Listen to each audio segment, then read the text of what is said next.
The spaceships of the tyrannical Pakleds loomed over Earth, casting a sinister shadow of despair as their plasma cannons ripped through humanity's defenses.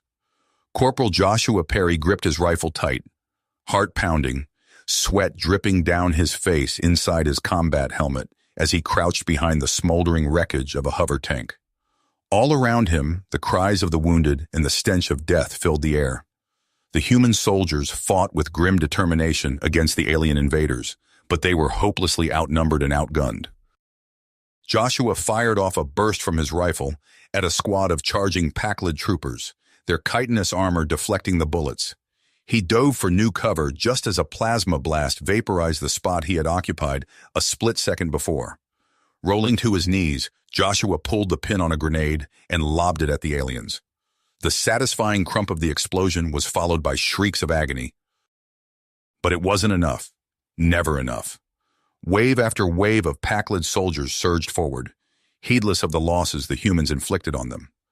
Joshua's battalion fell back, retreating through the ruins of what had once been a thriving city. Gunfire and explosions rocked the streets as they made their stand at a barricaded intersection. Joshua and his squad mates threw everything they had at the Pakleds, fighting with a ferocity born of desperation. They all knew this was humanity's last stand, Earth's final stronghold. And yet, even as they bled and died, the Pakleds advanced. Joshua felt a plasma bolt sear his shoulder, the sickening smell of burnt flesh filling his nostrils as he collapsed.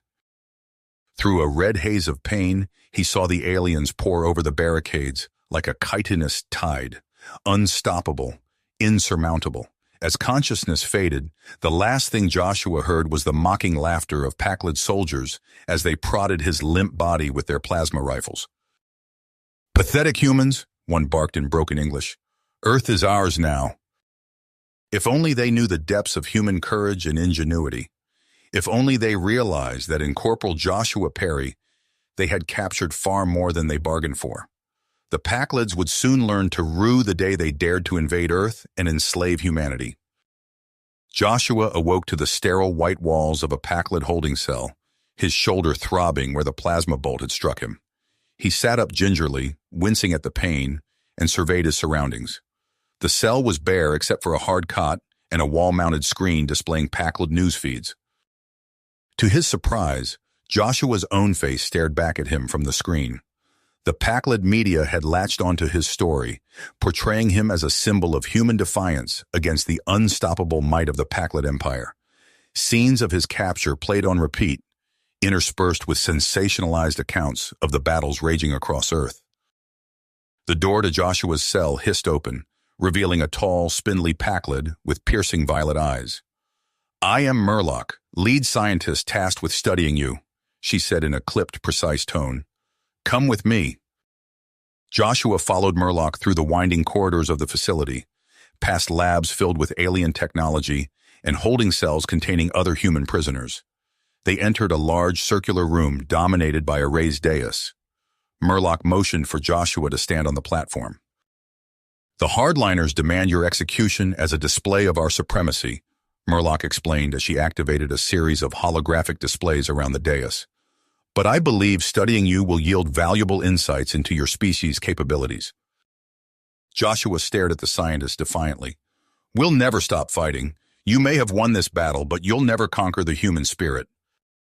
Murloc paused, her violet eyes assessing him intently. "Tell me, Joshua Perry, what drives this human spirit? What fuels your resistance in the face of certain defeat?" As the holographic displays began to whir and hum, scanning every inch of his body, Joshua met Murloc's gaze unflinchingly. "Hope," he said simply. "Hope for a better future, even in the darkest of times. It's something your kind will never understand." In that moment, something shifted in Murloc's expression, a flicker of doubt, a glimmer of curiosity. Joshua sensed that beneath the veneer of Pakled superiority, there were cracks in the foundations of their society, cracks that, if exploited, could bring the whole rotten edifice crashing down. As the scans completed and Murloc led him back to his cell, Joshua's mind raced with possibilities. The Pakled media's obsession with his story, the whispers of civil unrest, the existence of a rebel faction known as the Kroll, All pieces of a puzzle that, if assembled correctly, could turn the tide of the war. He thought of his fellow soldiers, still fighting and dying on the surface of Earth.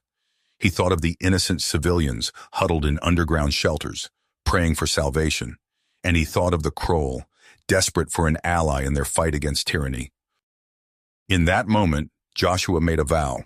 Whatever it takes, no matter the odds, he would find a way to strike back against the Pakleds from within the very heart of their empire. The road ahead would be long and treacherous, but with Murloc as an unlikely ally and the Kroll as a hidden ace up his sleeve, Joshua dared to hope that victory might yet be within reach. The real battle for the fate of humanity and the soul of the Pakled race was about to begin. Joshua's eyes snapped open as the door to his cell hissed open. Timac, the Kroll leader, stood in the doorway, his angular features set in a grim expression. "It's time," Timac said, tossing Joshua a sleek Pakled plasma rifle. Joshua caught the weapon deftly, feeling its weight. He nodded, following Timac through the winding corridors of the hidden Kroll base. The air thrummed with tension as rebels rushed to their positions, preparing for the assault on the Pakled military installation. Outside, the harsh red sun of the Pakled homeworld cast long shadows across the barren landscape. Joshua surveyed the assembled strike team, a mix of Kroll insurgents and human survivors. Their faces were etched with grit, each knowing the stakes of their mission. "Remember the plan," Joshua said, his voice low and steady. "We hit them fast and hard. Use the sewage tunnels to bypass the outer defenses.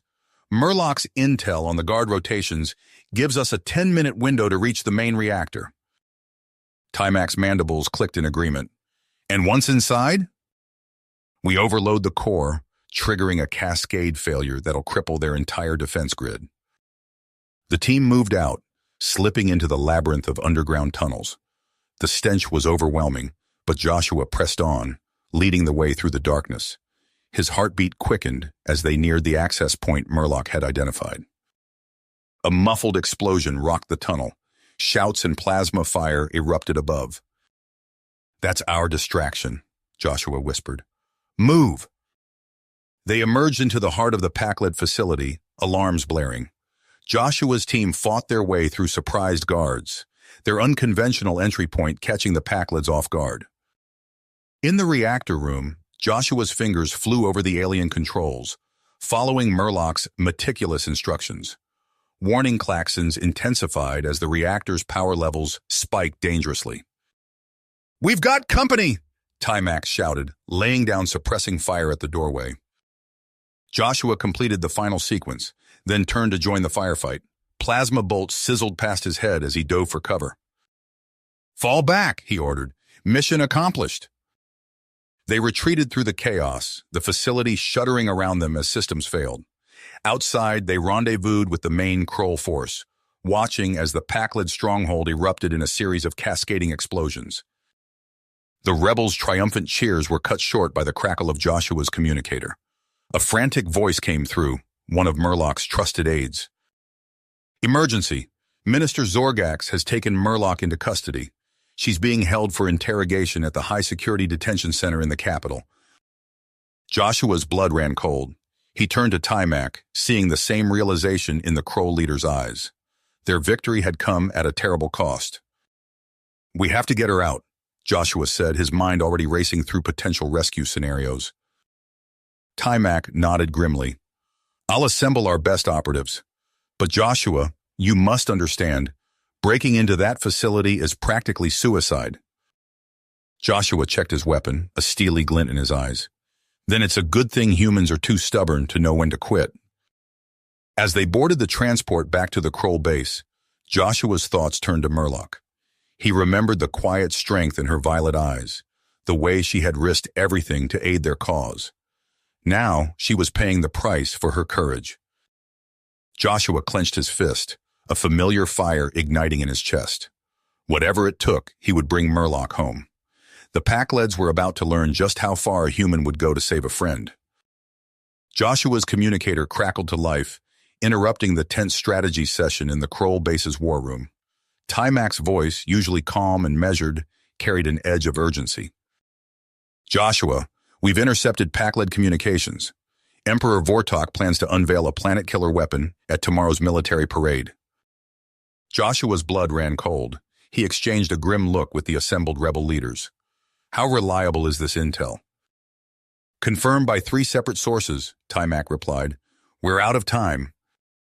The room erupted into a flurry of activity as Joshua barked orders, coordinating with both Kroll insurgents and the newly arrived human fleet. Within hours, a daring 2-pronged assault plan took shape. As dawn broke over the pack-led capital, Joshua led an elite strike team through the city's underground tunnels. Murloc, her violet eyes gleaming with perseverance, moved silently beside him. They emerged in a restricted area beneath the sprawling weapons facility, the air thick with the hum of alien machinery.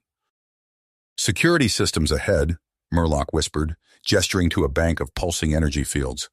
I can bypass them, but it'll take time. Joshua nodded, signaling the team to take up defensive positions. Sweat beaded on his forehead as Murloc's fingers danced across a concealed control panel. After what felt like an eternity, the barriers flickered and died. They pressed deeper into the facility, following Murloc's lead through a labyrinth of corridors. Finally, they reached a massive chamber housing the Planet Killer, a colossal device overflowing with arcane technology. There, Murloc pointed to a central console. Disabling that will render the weapon inert. Joshua's team sprang into action, planting explosive charges at key points while Murloc interfaced with the alien systems. Just as the final sabotage sequence initiated, alarms blared throughout the complex. We've been made! Joshua shouted, raising his plasma rifle as pack-led security forces poured into the chamber. A vicious firefight erupted. Joshua's unconventional tactics, honed through months of guerrilla warfare, caught the pack-leds off guard. They used the chamber's twisting architecture for cover, outmaneuvering the numerically superior force.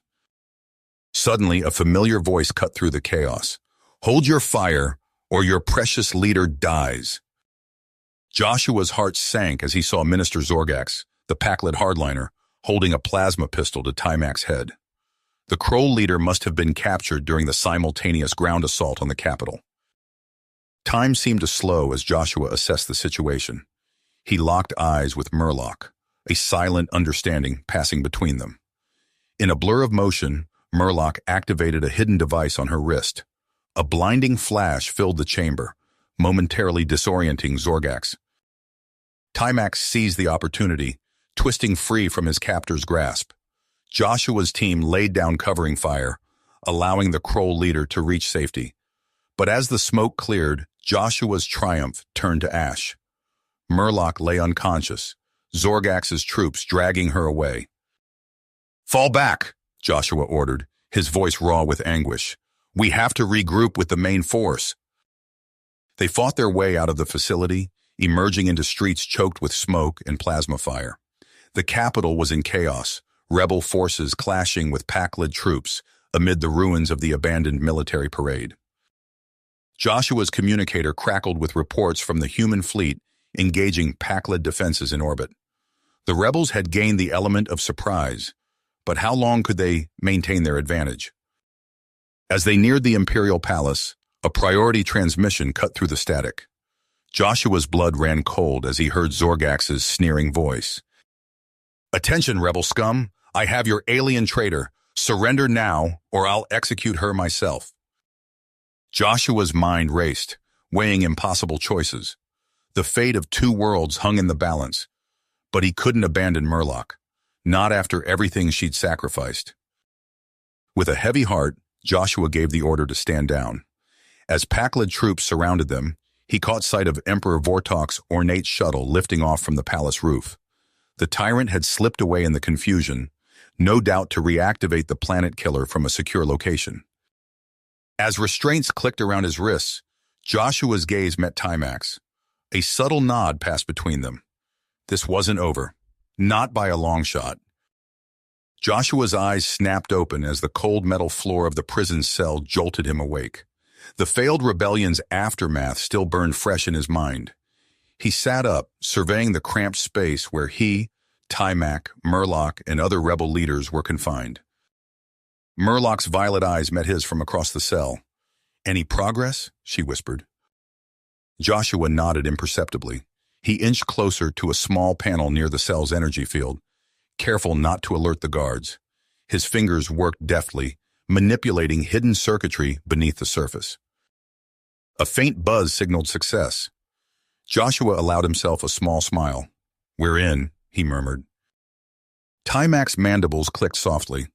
"How long until we can broadcast?" "Give me an hour," Murloc replied, her hands already dancing across an improvised interface. As Murloc worked, Joshua's mind raced through their plan. One last uprising, a final chance to stop Vortok's planet killer. The odds were astronomical, but it was all they had left.